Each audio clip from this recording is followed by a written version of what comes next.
De volta com o nosso Você Bonita e a gente vai para um papo super legal. Meninas, prestem atenção nesse assunto, que a gente vai falar sobre as principais lesões nas mulheres.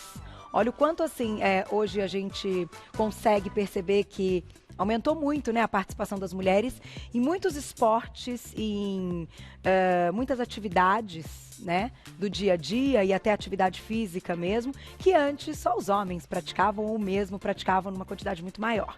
Hoje as mulheres estão aí dentro das lutas, dentro do campo, e a gente vai falar um pouquinho sobre isso, porque algumas coisas podem sim deixar com que o nosso corpo um pouco mais frágil, não sei se eu posso usar esse termo, ou questão hormonal e outras coisas envolvidas, acabem trazendo mais lesões. Então, vamos trabalhar com essa realidade e não vamos deixar que isso aconteça. Para isso, convidamos o ortopedista e médico da Seleção Brasileira de Futebol Feminino, Dr. Nemi Sabé. Bem-vindo. Tudo bom?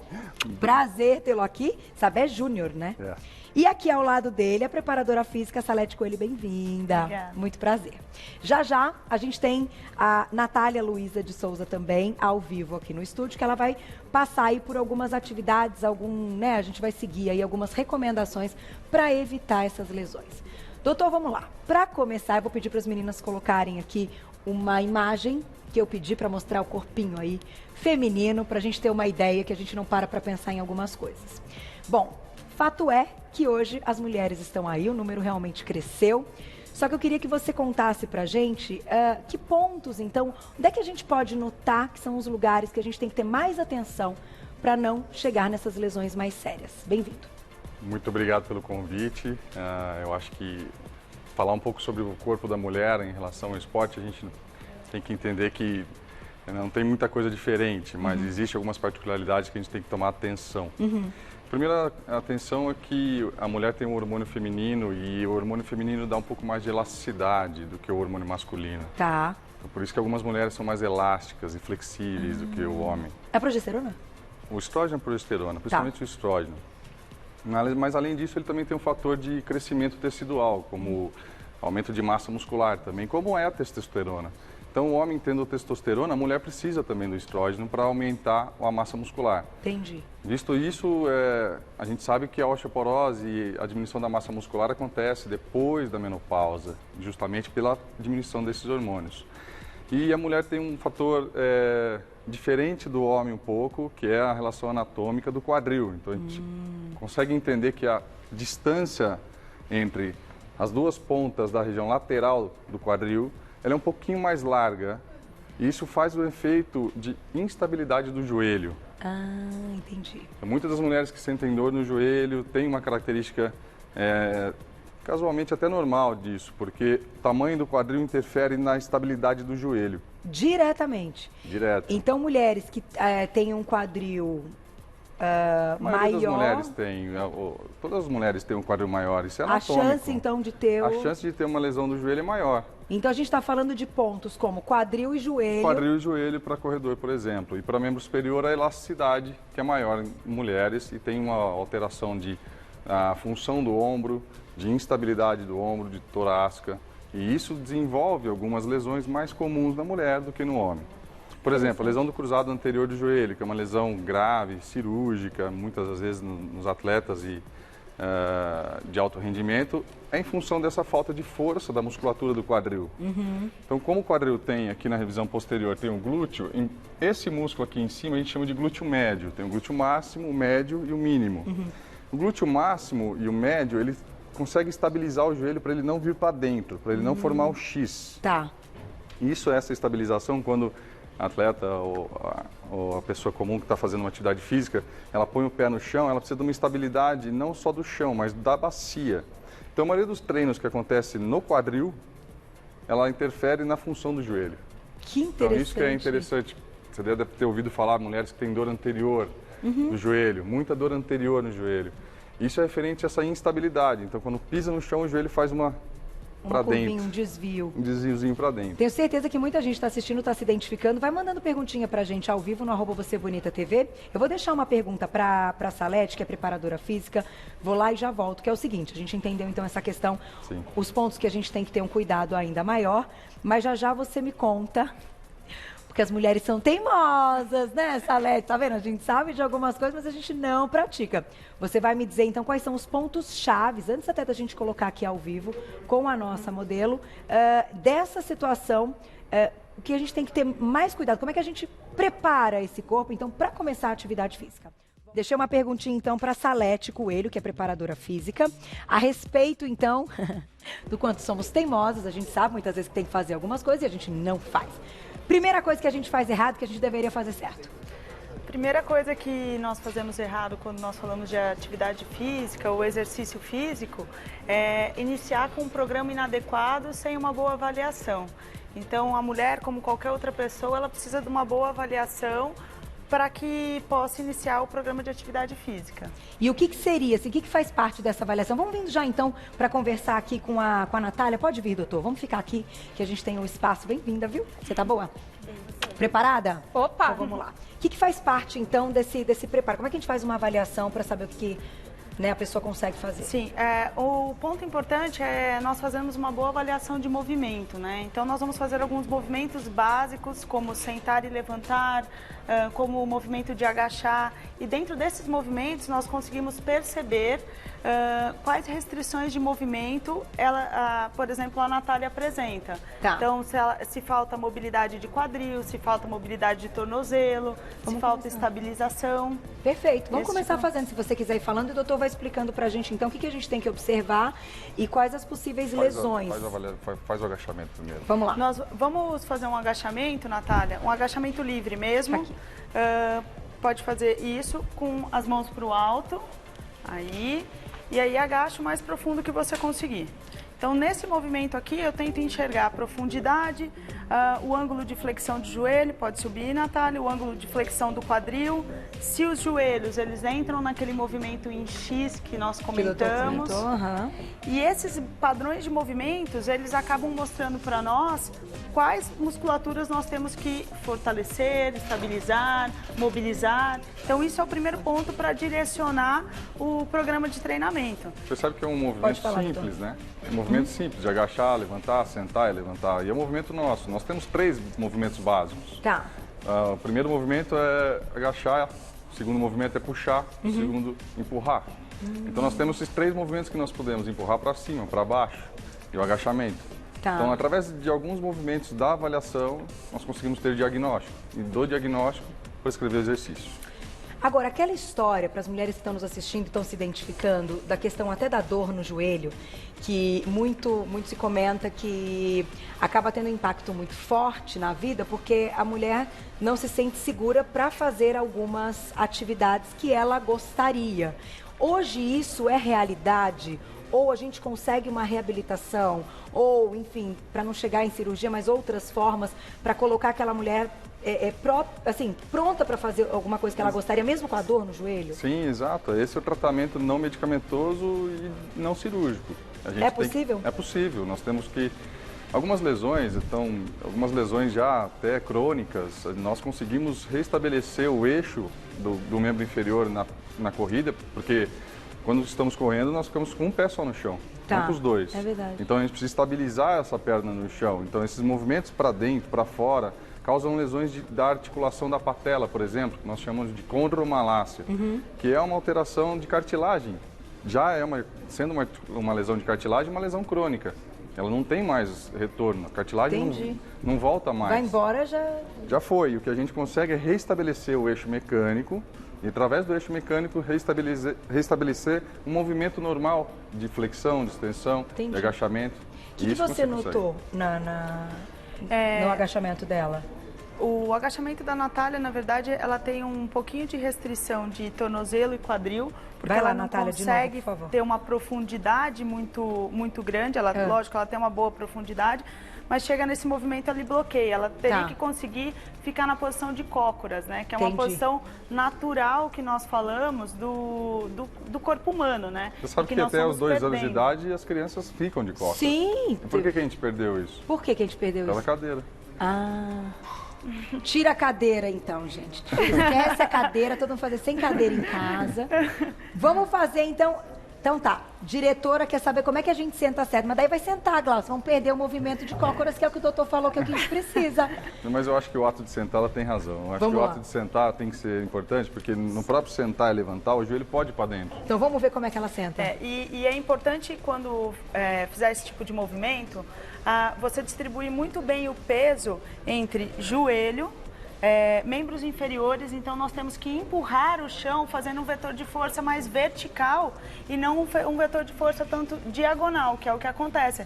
As pessoas normalmente elas inclinam o tronco à frente e aí apoiam com as mãos e se levantam. Esse movimento. E várias vezes ao dia nós fazemos isso. Isso acaba tirando um pouco do nosso potencial de movimento. Tá. Então o correto é eu fazer um vetor de força para cima, usando a musculatura de estabilização abdominal e fazendo força contra o solo. E levantando usando o tronco mais reto. Vai vamos lá, Natália, vamos ver. por favor. Jogar então, o corpo para frente é ruim, porque joga essa gravidade para frente para poder sair o bumbum da cadeira e levantar. Então o fato é ter que ter força no glúteo, tem que ter força na coxa, tem que ter força posterior para conseguir sair do chão. E aquela questão da parte abdominal, vou lá e já volto para vocês me contarem. Já tô aqui com o elastiquinho para a gente fazer. Tá preparada? Porque esse aqui também é importante. Para a gente falar dessa questão de quadril também. Quem quiser mandar perguntinha, sei que tem muita gente que escreve para a gente que tem dores nos joelhos e tal, quando a gente fala de atividade física. E é importante para vocês mandarem perguntas, mas vamos falar dessa questão também, o quanto essa parte do core, né, que vocês comentam muito, pode ajudar, né? Sim. Manter aí o corpo direitinho. Vamos lá, voltamos então para falar da questão da estabilidade de quadril e como a gente mantém aí essa parte postural do core. Fiquem à vontade para falar o que vocês quiserem e vamos para mais exercícios. Vou introduzir só pelo core. O core é um tipo de exercício, né? É uma relação que a gente faz o treinamento físico do abdômen. Mas o abdômen ele é como se fosse uma caixa, ele tem a parte anterior, as laterais, a posterior, nós temos assoalho também. Então, o assoalho pélvico, na mulher, por exemplo, pós-gestação, ele enfraquece um pouco.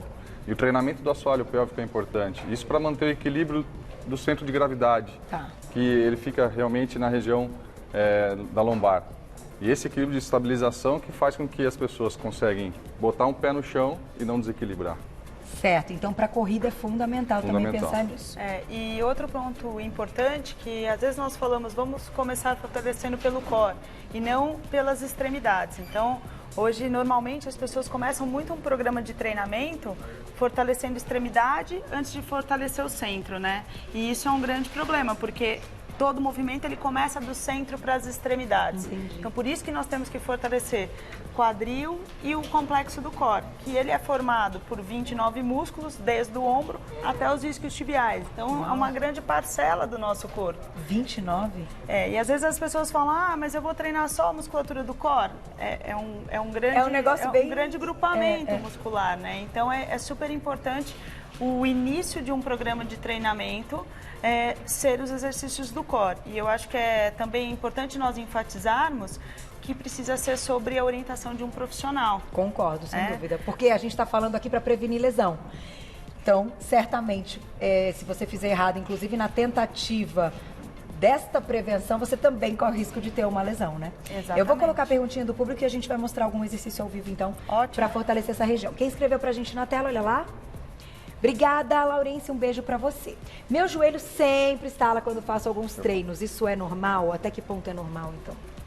O estalo de uma articulação é por aquela característica instável que eu te falei no início dos hormônios. A mulher tem uma instabilidade, então acontece, não a saída total da articulação, mas acontece um falseio da articulação e isso faz o estalo. No caso do joelho, por exemplo, nós temos a patela que fica na frente do joelho e é um osso que não é um osso articular, porque o osso é o fêmur e a tíbia. A patela faz parte do mecanismo extensor do joelho. Tá. Então, quando se agacha e se levanta, se tem uma instabilidade dessa patela, ela causa esse atrito e esses barulhos como estalo, por exemplo. Mas quando procurar ajuda, né? Porque às vezes a gente fica nessa situação, então até tal ponto é normal, mas dependendo do caso tem que procurar Primeira ajuda. coisa, dor. Quando tiver dor ao correr, ou dor ao agachar, ou sentar. E a segunda coisa, se os estalos começarem a crepitar e ter uma sensação de falseio, sem dor. Tá. Uma sensação que parece que o meu joelho vai sair do lugar. Parece que o meu joelho vai sair do lugar. E, na verdade, é a patela que não consegue se estabilizar na anterior porque existe uma mobilidade excessiva na região do joelho. Entendi. Próxima perguntinha do público na tela, quem escreveu pra gente. Pati, querida, um beijo. A Pati me escreve todos os dias, adoro essa família linda aí. Mulheres que querem começar a treinar e estão na menopausa, então passando por esse momento, precisam de um treino diferenciado? Ai, que pergunta legal. Vamos responder a perguntinha da Pati, então. Fiquem à vontade. Eu vou falar sobre a menopausa, né? A pergunta dela foi: as mulheres querem começar a treinar, estão na menopausa, precisam de um treino diferenciado? Acho que a primeira coisa que a gente precisa entender, analisar é o diagnóstico, fazer uma avaliação médica completa, entender se a mulher está fazendo reposição hormonal ou não, se tem indicações ou não. Isso é importante porque a mulher que faz reposição hormonal facilita um pouco o estrógeno a ganhar massa muscular. As outras mulheres que não fazem reposição hormonal, a gente tem como conseguir fazer com que isso aconteça. E o fato de começar a fazer um treinamento físico na mulher menopausa é mais indicado até, porque o grande problema da falta do hormônio depois da menopausa é a diminuição de massa muscular. Tá. Então, devidamente, nós precisamos ganhar massa muscular para que ela não tenha esse déficit. E depois da diminuição da massa muscular, acontece a osteoporose. Então, é uma coisa que leva a outra. Então, se não tiver massa muscular, não trata de osteoporose. Então, tratar a osteoporose com alimentação é importante, com vitamina D é importante, mas se não estimular o músculo a crescer, você não vai ter osso também forte. Perfeito. Tá aí. Vamos para o exercício, então? Vamos para os exercícios. É importante a gente enfatizar que os exercícios, eles devem ser os exercícios do core. Então, quando nós falamos isso, nós envolvemos tanto o complexo do quadril, quanto também o complexo do cinturão pélvico, tá? Para estabilizar esse cinturão pélvico, os melhores exercícios são os exercícios de estabilização, que são os exercícios de pranchas, que a gente vê hoje muito comum, que as pessoas fazem as estabilizações das pranchinhas no chão, pranchinha frontal, lateral e dorsal, tá? Fora isso, os exercícios com uma faixinha elástica são super indicados, porque a faixa elástica ela ajuda a trabalhar duas fases do exercício, tanto a fase concêntrica quanto a fase excêntrica. Então aqui a gente tem uma faixa elástica simples, que hoje você encontra em qualquer lugar. Cada uma tem a sua tensão. Ou mesmo você pode até montar comprar qualquer elástico e montar, amarrar, enfim, não é um problema hoje adquirir uma faixa elástica. É acessível, né? É acessível. E dentro disso, qual que são os principais movimentos? É a abdução do quadril, então a marchinha lateral, que esse é um exercício que você pode fazer caminhando lateralmente, isso, ou pode fazer ele parado, tá? Tá. Existem duas diferenças da marcha lateral. Se eu estou com o quadril mais estendido, eu trabalho um grupamento muscular, que são os abdutores de quadril. Se eu estou com o joelho em flexão, flexiona bem o joelho pra gente, Nath. É outro músculo. Eu vou trabalhar também outro músculo, que são os rotadores externos do quadril. E os rotadores externos do quadril são os principais responsáveis em dar esse suporte para que o joelho não faça aquele movimento de X entrar. Entendi. É por isso que minha personal foi fazer esse negócio aí por causa da corrida. Porque eu não faço muita pergunta. A gente aceita, topa, né, e executa. Agora eu tô entendendo, juntando as coisas. Então isso aqui é muito legal para preparo mesmo, para quem quer correr. E, por exemplo, vamos pensar aqui, a gente fala de tanta atividade física, para quem pedala, para quem gosta de bike. Mesma coisa? Porque daí a gente já está falando do joelho também. Muda um pouquinho no sentido que são dois exercícios diferentes. A corrida nós falamos que ela é em cadeia cinética fechada, onde você está com o pé no chão. A bike ele já é um exercício mais feito na cadeia cinética aberta. Só que o músculo que acaba dando essa estabilização para o joelho, ele só é acionado na cadeia cinética fechada. Então eu tenho que treinar também na cadeia cinética fechada, que é em pé, nessa posição. Mas também posso fazer exercícios, por exemplo, aquele básico com a caneleira deitada de lado, onde eu faço a abdução do quadril, ou num cabo, enfim. Que legal. Então, contextualizar o exercício para quem é o indivíduo e qual a atividade física ele pratica. Então, o fortalecimento é diretamente ligado à prevenção de lesões. Sim. É isso. Não tem como escapar. Não isso tem. É para todo mundo. Quanto antes, melhor. Então, é claro, fazer a avaliação, né, doutor? avaliação para ter um diagnóstico, porque tem algumas pessoas que têm doenças, como por exemplo doenças hereditárias, como hérnia de disco é uma doença hereditária, eu acho que é importante entender como é que funciona e quais são os limites às vezes de alguns exercícios. E a segunda coisa é entender um pouco mais sobre o joelho da mulher, porque a condropatia patelofemoral, que é esse nome grande, que chama condromalácia, nós damos o diagnóstico dessa forma, é exatamente o joelho entrar um pouco mais em X e isso alterar a cartilagem do joelho. E é muito mais comum do que a gente imagina. Eu vou deixar um agradecimento aqui para eles, Dr. Nemi Sabé Júnior, ortopedista e médico da Seleção Brasileira de Futebol Feminino. Parabéns. Obrigado. Beijo para todas elas. Salete Coelho, preparadora física, e a Natália, obrigada. Telefone 4301-4004, 4301-4004 e o Insta, @OnBodyEvolution, tudo junto. OnBody.